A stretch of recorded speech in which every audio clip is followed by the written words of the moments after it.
Hello, everyone, and welcome to Christian Emotional Recovery, the YouTube channel.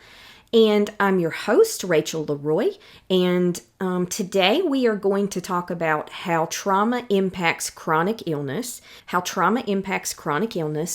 this is going to be the first of a two-part series of YouTube videos. And the first one will concentrate on actually the connection between trauma, particularly childhood trauma, and chronic illness. And the second part will focus more on solutions and healing and advocating for yourself as a trauma survivor and as someone who has chronic illnesses in terms of that connection and the medical side of it. Now, this podcast and this platform and this YouTube channel are focused more on the mental health aspect of things.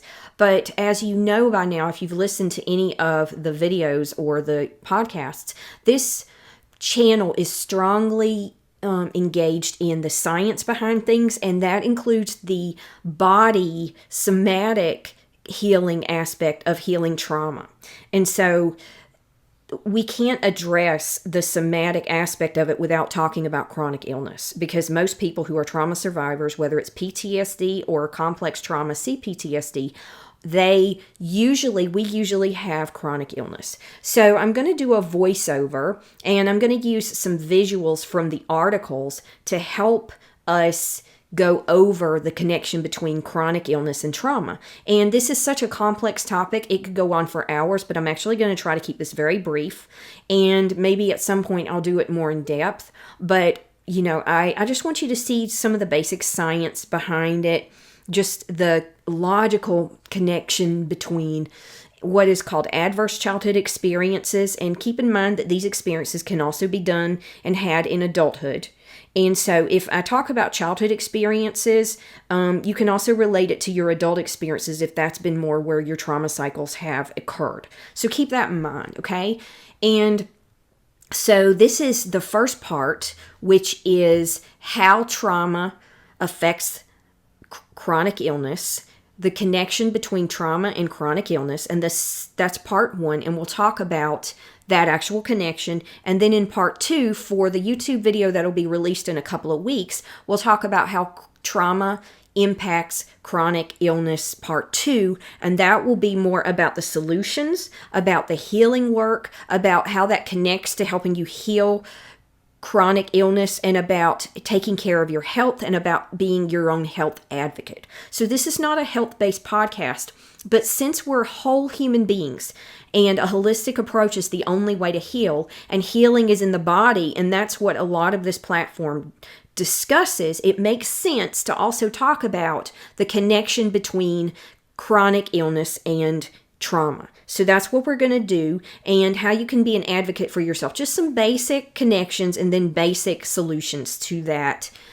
issue. Okay, so let's go ahead and jump in. Now, I'm going to be doing a voiceover, and I'll be showing some visuals from the articles that I've chosen so you can see. I've created visuals before myself. I'm limited on time right now, so I'm using the visuals from the articles. I will credit the articles, and they will be in the show notes as always, but you can see them in the video. Right now you may see just the cover of the podcast or the YouTube video, but there will be visuals. And if you're listening to this and it's a podcast, you can go to the YouTube channel and check out the YouTube video and see the visuals there if you'd like. So if you haven't, go ahead and go to the YouTube channel. You can get material that you cannot find on the podcast usually. And you just hit the red subscribe bell, and usually when we're in season, a video comes out every 2 weeks. And also check out the podcast if you haven't. It's linked in the show notes. And check out the Facebook group as well, and check out the store. All of that is linked below, and you can see the resources there as well. So let's go ahead and jump right in. How trauma impacts chronic illness, part one. The connection between trauma and chronic illness, part one. And so I have 3 articles, and one of them will go into each one at a time, and there's some visuals in each one. But I wanted to talk a little bit about how trauma impacts childhood. I wanted to talk a little bit about how childhood trauma impacts chronic illness, and there's so much science coming up about this. There's a lot of studies now that are connecting here. And there was a landmark study about childhood trauma, and there's a thing called ACEs, which is called Adverse Childhood Experiences, and it's a very well-known test. And back in 1998, this landmark study came out that started to show the connection between childhood trauma and other impacts, chronic illness being one of them. And so I wanted to jump straight in and show you that connection. Now, when I show you this connection, it's not so that you can be like, oh, great, well, I'm doomed. I'm just going to be sick for the rest of my life, or I guess I'm going to get a chronic illness. The point of that is not to alarm you. It's not to worry you. It's not to be negative about it. But I want to educate people on the connection. And everybody's different, and the amount of impact on everybody is different depending on their experience. And sometimes if two people have the same identical experience, how it impacts them can also be different. And there's nothing wrong with that. That doesn't make one person better than another. It doesn't make another person deficient. Everybody's body is unique. Everybody's mind is unique. Everybody's experience is unique. And there's so many complex factors that go into this that the connection between chronic illness and trauma is still mysterious, even though we unequivocally know there is a connection. And just because somebody has a chronic illness does not mean they experienced a lot of childhood trauma or that they have a high ACEs score. ACEs is the test that you can take to see your level of adverse childhood experiences. Another thing to note is that the ACEs test is limited. It talks about a lot of the major issues that go into childhood trauma, like abuse, neglect, and toxic environments. But it fails to also talk about some issues that can also impact people, like socioeconomic issues, racism, prejudice, and other issues that can create childhood trauma and contribute to chronic illness. So just keep those things in mind as we go along. Now, this first article is the Center for Advanced Trauma-Informed Healthcare, and it's the University of California at San Francisco. And the article is How Trauma Affects Our Health. And there was a section I wanted to read really quickly just so you can see the connection. How trauma begins, adverse childhood experiences, and that was ACEs, what I was talking about before. I wanted to do visuals on this, one, to keep you engaged in the article, and since this is YouTube, I want to make sure there's visuals of some kind, and so I give credit to the article. I did not create these visuals. I did not write this. This was written by the organization that I just introduced. I don't see an author here, but that organization was responsible for this article. This is not my own work, so I wanted to note that for my listeners and for the powers that be, so to speak. So, how trauma begins, adverse childhood experiences. It says a consensus of scientific research demonstrates that cumulative adversity, meaning a lot of bad things happen to you in childhood, especially when experienced during critical and sensitive periods of development, when your brain and all of that was developing, is a root cause of some of the most harmful, persistent, and expensive health challenges facing our state and nation. In a landmark study in 1998 from the CDC, that's the United States' Center for Disease Control, and Kaiser Permanente, the term adverse childhood experiences emerged to describe 10 categories of adversities in 3 domains experienced by age 18. Abuse, physical, emotional, or sexual. Neglect, physical or emotional.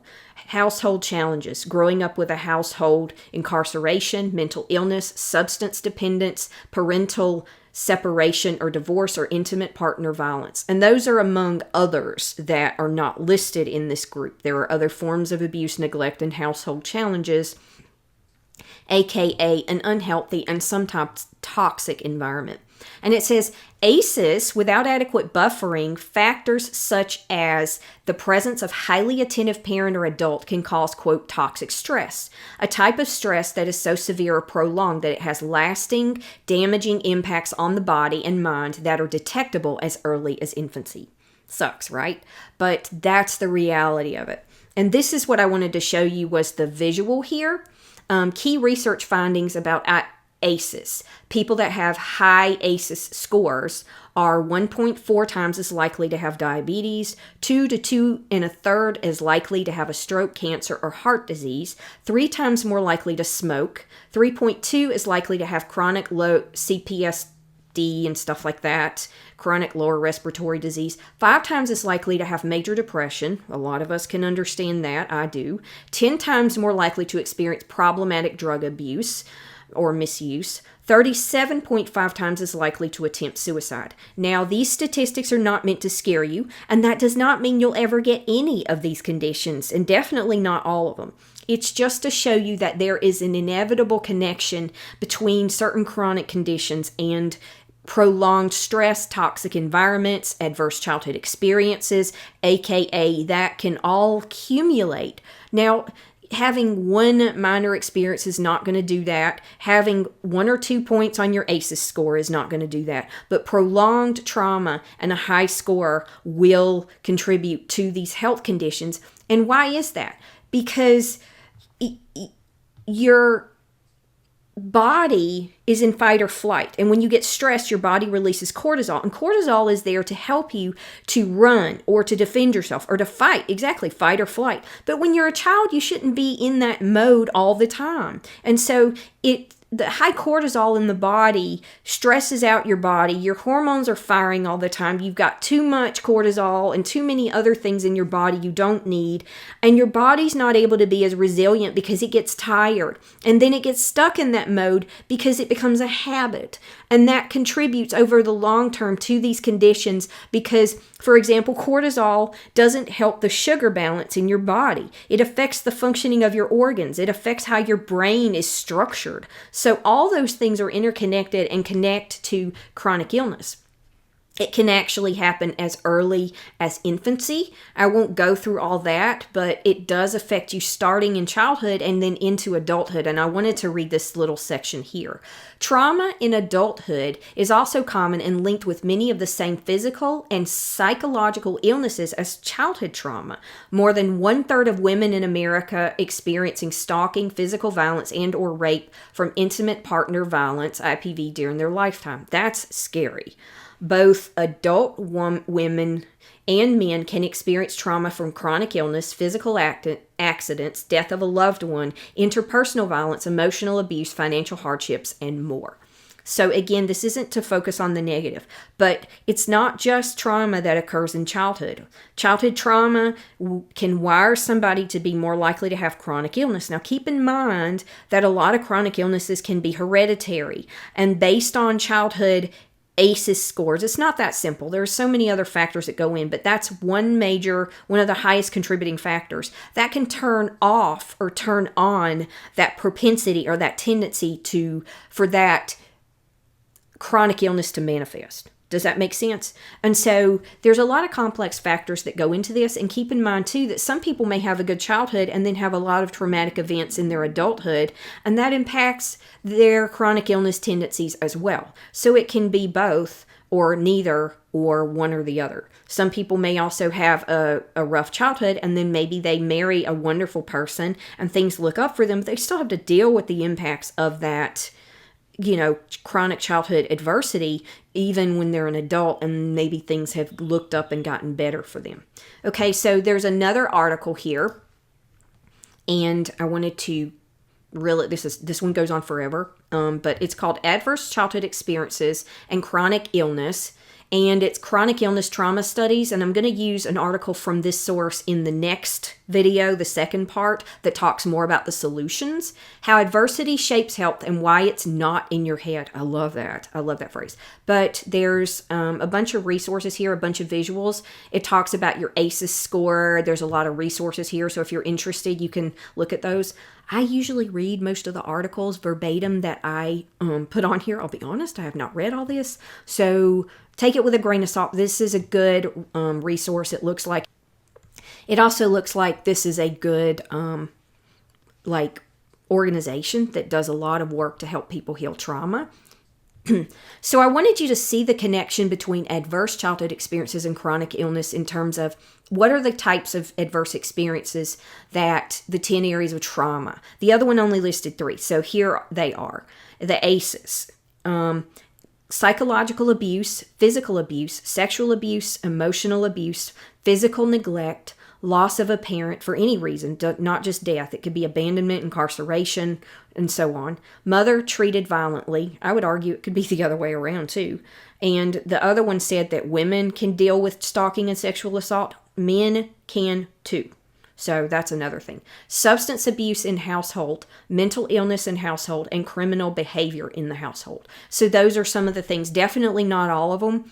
And definitely it doesn't have to be one of these for you to have a high ACEs score. For example, if you grew up in a house where there was a lot of yelling and a lot of chaos and a lot of screaming and a lot of fighting and people flying off the handle and throwing things, maybe nobody was ever hit. That is still not healthy. Maybe somebody in your family was abused and it wasn't you, but you witnessed that. That's still going to create chronic stress, and that's still going to create trauma. That's still going to create chronic stress, and that's still going to create trauma. So the risk of chronic illness affected by ACEs scores, they did some studies here, and 7 out of 10 causes of death in the U.S. are chronic illness diseases, according to the CDC. Keep in mind that people with low stress, as they get older, can be more likely to have some of these, like diabetes, heart disease, and things like that. It's not always things like fibromyalgia and lupus, which my grandmother had, by the way, or neurological conditions or epilepsy or things like that. It can be chronic conditions that people get as they get older. It can also be because of not good lifestyle choices, unhealthy lifestyle choices that cause obesity and heart disease and diabetes and things like that. So keep in mind that not 7 out of 10 causes of death are necessarily caused by trauma, but caused by chronic disease, which is sometimes and often caused by trauma, but not always. So it's good to make that distinction.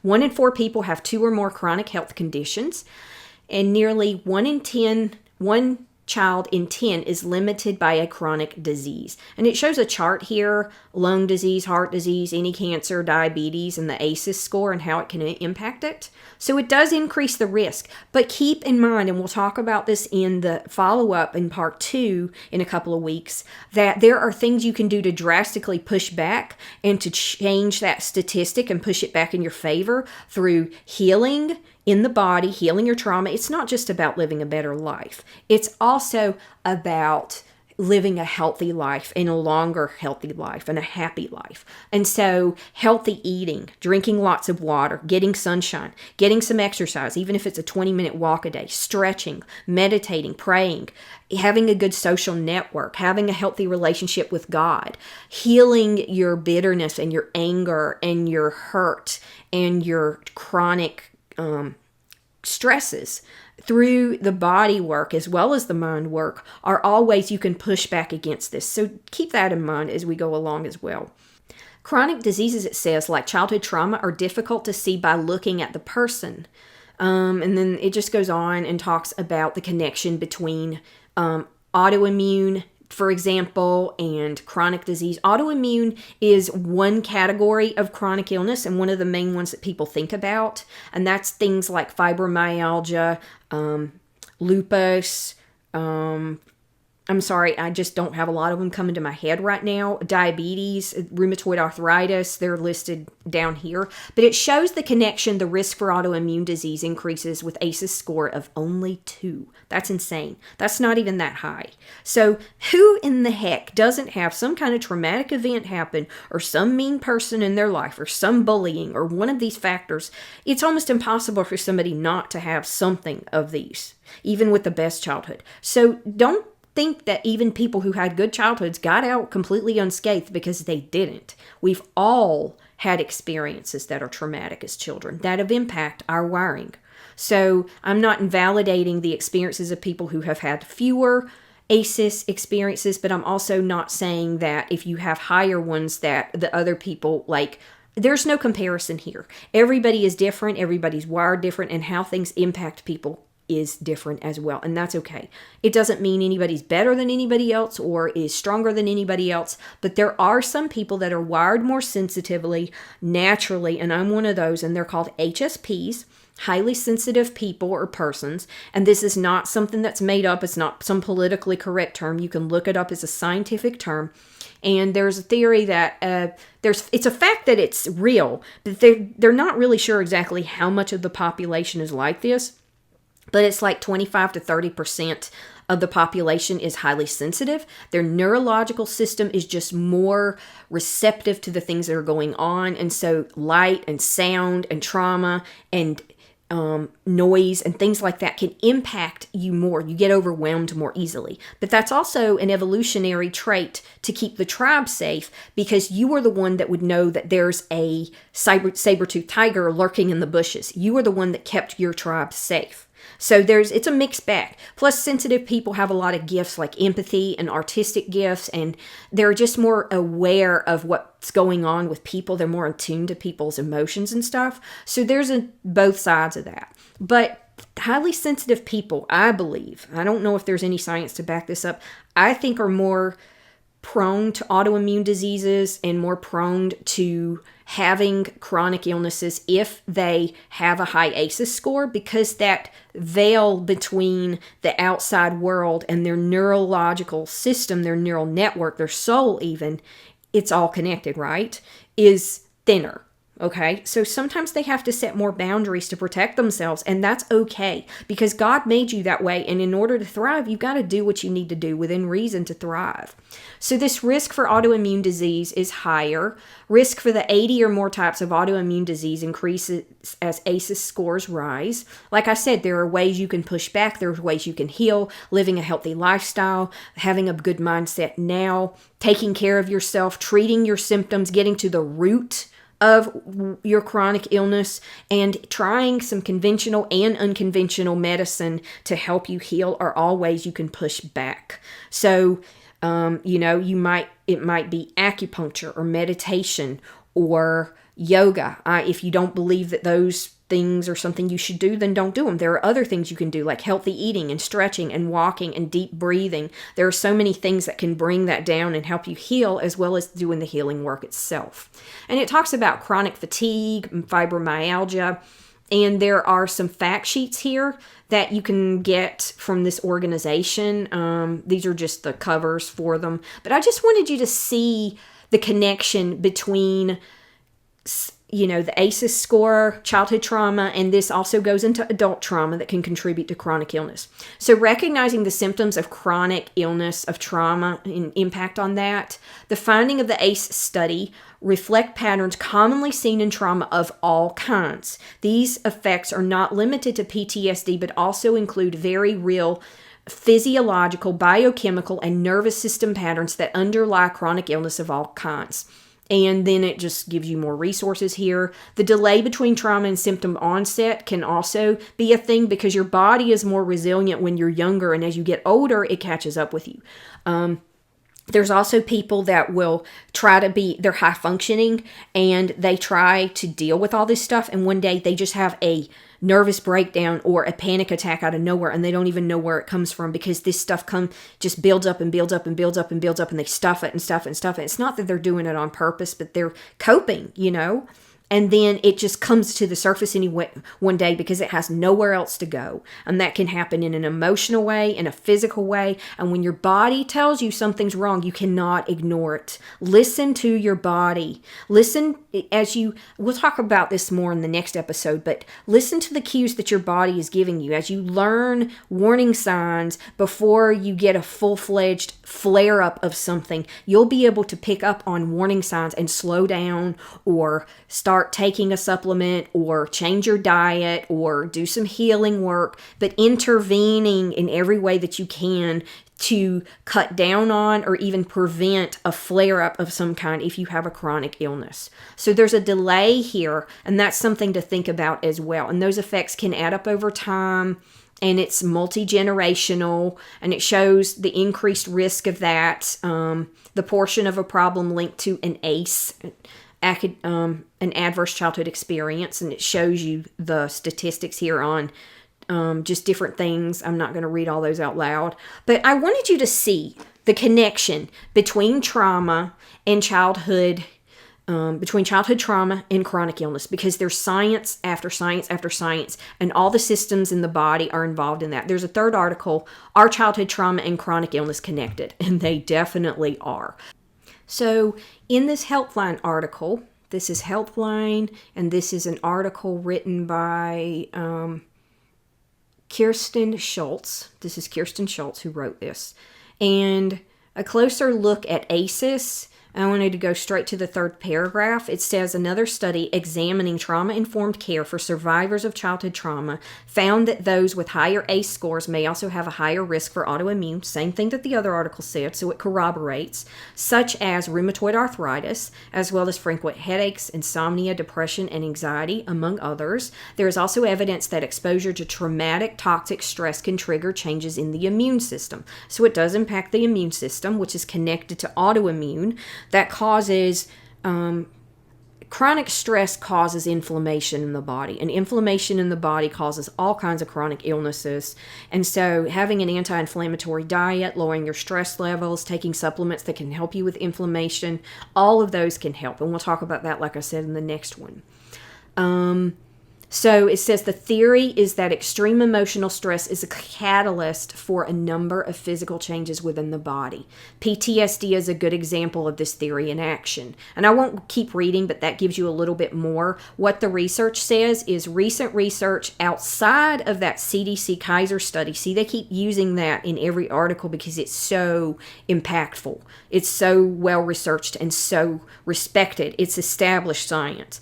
But it has explored the effects of other kinds of trauma in early life, other studies, as well as what might lead to better outcomes for those exposed to trauma. While much research is focused on physical trauma and chronic health conditions, more and more studies are exploring the connection between psychological stress as a predicting factor for chronic illness in later life. For example, a study published in the Journal of Clinical and Experimental Rheumatology in 2010 examined the rates of fibromyalgia in Holocaust survivors. Wow, that's a lot of stress. Comparing how much more likely survivors were to have the condition against a control group of their peers, non-Holocaust folks. Holocaust survivors defined in the study as people living in Europe during Nazi occupation were over twice as likely to have fibromyalgia as their peers. So that sucks. But that is the reality of it. And it goes on to talk about that some more. And it talks about the limits of the ACE criteria. So it's not an absolute. It's just an indicator. And it's very strong. And it talks about the science of it more. And so I do appreciate that. And so that's a little bit about the connection between chronic illness and trauma, particularly childhood trauma. Keep in mind that this is also talking about adult traumatic events. Those contribute to chronic illness as well, even if somebody did not have a traumatic childhood. So keep that in mind. So what all this comes down to is that more and more research will come out showing a direct and indirect connection between trauma, childhood trauma, and chronic stress and chronic conditions and illnesses in the body. We already know that trauma can cause, contribute to, and or aggravate mental health conditions. It does the same with chronic conditions and even acute conditions. So for survivors of trauma, that's why it's even more important than the average person to advocate for yourself, to set healthy boundaries to protect your mental health, to advocate for your physical health, and to live a healthy lifestyle that sways our health, stress levels, and conditions in our favor. And God is our healer. God is our protector. God is our comforter. All of that is biblical. So healthy living is biblical. And so taking care of the temple and taking care of your body and taking care of your mind and doing the healing work, it's hard. That's a lot of work. That's a lot of work, but it's worth it because you can get your life back, because you can prevent a lot of chronic illnesses, because you can lower the effects of a lot of chronic illnesses, and in some cases you can even heal them and cure them. In most cases you might not be able to do that, but maybe you decrease the impacts of it by 60 or 80%. That's great. Maybe it's from feeling really bad all the time to being able to function and feeling like yourself, so that's great. But we need to do everything we can for ourselves to improve our situation and conditions. Every little thing we do adds up. So next time, we're going to talk about how to do that, and we're going to go into a little more detail about that. And I'm going to use some visuals from some other articles to do so. I've already got an outline created, a loose outline. Keep in mind I riff a lot on these talks, so bear with me. But that is the connection between trauma and chronic illness, part 1. It's the first part in a 2-part series on YouTube. And this one talked about that connection. And in part 2, we'll talk about what you can do to advocate for yourself and to work on the healing work that can help you to prevent this, to cut back on this, and to deal with the issues of chronic stress and chronic illness. Okay? Thank you so much for listening. Keep in mind, click the subscribe bell to get material on the YouTube channel you can't get anywhere else. Please check out my store. If you would like to support the YouTube channel and the platform and the podcast, you can go to Ko-Fi, KOFI.com, and make a one-time contribution. It's a reputable site. Or you can go to Patreon, which is even better, and you can contribute monthly anywhere from $5 to $25. And that's greatly appreciated. It helps me to continue to do the work that I believe God has put on my heart. Thank you so much. Remember, you are fearfully and wonderfully made, and God loves you dearly.